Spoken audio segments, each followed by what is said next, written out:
7 ëndrat më të zakonshme në botë dhe çfarë po përpiqet të tregojë mendja jote. Përshëndetje miq të dashur. Para se të ndiqni këtë video, mos harroni të pëlqeni faqen tonë dhe të shpërndani videot miqve tuaj. Nëse je këtu, ka shumë gjasa që edhe ti, si miliona njerëz të tjerë, të jesh zgjuar ndonjëherë me zemër që të rritë fort pas një ëndre që të ka lënë pa frymë. Ndoshta ke rënë nga një lartësi e pafund, ndoshta të ndiqte dikush në errësirë, ose thjesht ke qenë në një klasë dhe ke kuptuar se ke harruar të studiosh për provimin përfundimtar edhe pse ke mbaruar shkollën 15 vjet më parë. E vërteta është që këto ëndra nuk janë të rastësishme. Ato janë letra që të dërgon në vetdia jote çdo natë dhe shumica prej nesh i hedhim në kosh pa i lexuar kurrë. Sot do të lexojmë bashkë 7 nga ëndrat më të zakonshme në të gjithë botën dhe do të shohim çfarë po përpiqet të thotë truri yt kur ti fle. Nuk do të ketë shpjegime ezoterike apo ylli yt është në shenjë të Saturnit. Vetëm psikologji, përvoja njerëzore dhe pak sinqeritet i hidhur. Le të fillojmë. Ëndra 1. Të humbur ose të bllokuar. Ëndra e parë është ndoshta më e përhapura. Ti e di ku, nuk e di ku je, rrugët ndryshojnë vazhdimisht, hartat nuk funksionojnë, dera që sapo kalove zhduket dhe ti ndihesh plotësisht i humbur ose i bllokuar në një vend pa dalje. Kur zgjohesh, zakonisht ke atë ndjesinë e rënë në gjoks, sikur diçka në jetën tënde reale është po aq e pakapshme sa ajo ëndër. Çfarë do të thotë kjo? Mendja jote po të tregon se në jetën tënde të përditshme ndihesh i pasigurt për drejtimin që ke marrë. Ndoshta je në një punë që nuk të pëlqen më, por nuk di si të dalësh. Ndoshta je në një marrëdhënie ku ndihesh i mbërthyer, por friksohesh të bësh hapin. Ndoshta ke borxhe, probleme shëndetësore ose ndihesh sikur të gjithë të tjerët po ecin përpara ndërsa ti je duke shkelur ujë. Unë personalisht e kam parë këtë ëndër shpesh kur kam qenë duke shtyrë një vendim të madh. Sa herë që e shtyj, ëndra kthehet më e fortë, labirintet bëhen më të errëta, korridoret më të ngushta. Është sikur truri të thotë, ti e di që je i humbur. Mos u bëj sikur nuk e di. Nëse ti e sheh shpesh këtë ëndër, pyet veten, ku po e shtyj unë vendimin që kam frikë ta marr? Ku ndihem i bllokuar në jetën reale dhe po sillem sikur gjithçka është në rregull? Ëndra 2. Humbja e autobusit, trenit ose avionit. Ëndra e dytë është klasike. Ti je duke vrapuar drejt stacionit, sheh trenin që po largohet ose avionin që niset pa ty ndonjëherë arrin në portë dhe kupton që ke harruar pasaportën. Zgjimi vjen me një ndjesi pendimi të thellë, gati sikur ke humbur diçka për gjithmonë. Kjo ëndër është zëri i pendimit që jeton brenda teje. Ndonjëherë është për një mundësi konkrete që e le të shkojë, një punë që refuzove, një person që e le të largohet, një ide biznesi që e shtyu derisa u bë vonë. Por shpesh është më e përgjithshme, ndjesia që jeta po më ikën, ndërsa unë jam duke pritur momentin perfekt që nuk vjen kurrë. Unë e kam pasur këtë ëndër muajt para se të lija punën time të mëparshme. Çdo natë humbisja trenin. Kur më në fund dhash dorëheqjen, ëndra u zhduk për 2 vjet rresht. Është e çuditshme sa truri e di para teje. Nëse ti e sheh shpesh, pyet veten, çfarë po pres unë të jetë perfekte para se të veproj? Çfarë mundësie po e lë të më ikë çdo ditë që zgjedh të mos bëj asgjë? Ëndra 3. Problemet me makinën. Ëndra e tretë është makthi i të gjithë shoferëve. Je duke ngarë makinën dhe papritur frenat nuk punojnë. Ose timoni kthehet bosh. Ose makina përshpejton vetë dhe ti nuk ke asnjë kontroll. Kjo është ëndra më e qartë e ankthit për humbjen e kontrollit. Ti ndihesh sikur po shkon drejt një katastrofe dhe nuk mund të ndalosh. Në jetën reale kjo mund të jetë një marrëdhënie toksike që po përkeqësohet, një borxh që po rritet, një varësi ose thjesht ndjesia që po kalon një periudhë ku çdo ditë ndihesh sikur je një hap larg humnerës. Unë e kam pasur këtë ëndër kur isha 27 vjeç dhe kisha marrë një kredi të madhe për të hapur një biznes që po dështonte.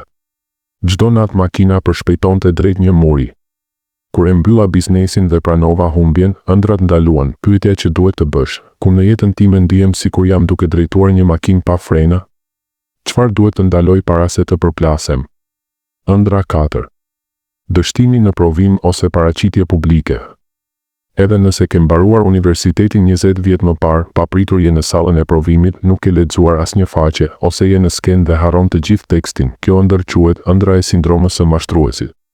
Edhe pse nga jashtë duket sikur gjithçka është në rregull, brenda teje jeton një zë që të thotë, një ditë do të zbulojnë që unë nuk di asgjë. Një ditë do të më zhveshin la kuriq. Unë e kam pasur këtë ëndër javën para se të publikoja librin tim të parë. Edhe pse kisha punuar 3 vjet, ndihesha si një mashtrues i plodh. Kur libri doli dhe askush nuk më thiri mashtrues, ëndra u zhduk, nëse ti e sheh shpesh, pyet veten, ku jam duke u sjell sikur jam 100% i sigurt, ndërsa brenda meje kam frikë se do të më zbulojnë? Ëndra 5. Të ndiqesh nga dikush. Ëndra që të lë pa frymë, dikush të ndjek, t'i vrapon, këmbët të bëhen si beton dhe zgjohesh me zemër që do të dalë nga kraharori. Kjo është ëndra e arratisjes.